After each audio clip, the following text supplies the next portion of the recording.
Mga kalamon, nakatikim ka naman ng balbakwang Bisaya? Yung hindi mo na kailangan pumunta pa ng Visayas kasi meron na yan dito sa Manila.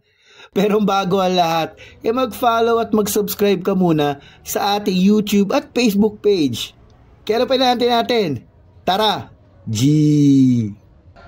Bossing, kumusta ka? Hello sir, okay lang po. Anong meron dito? Balbakwang Bisaya sir. Balbakwang Bisaya. Yes, dito, nasa Sampaloc ka. Palok, Manila, Ugbo 2.2. Andito po tayo ngayon. Ito naman yung Balbakwa 2.0. Yan. So ano pinakamabenta mo rito?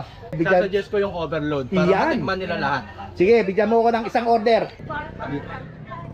At ito na nga, no, isa sa mga pwede mong dayuin dito sa Ugbo 2.0. Fusion Alley dito sa Sampaloc. Ito tinatawag nilang Balbakwang Bisaya. Ito na naman, tikman muna natin.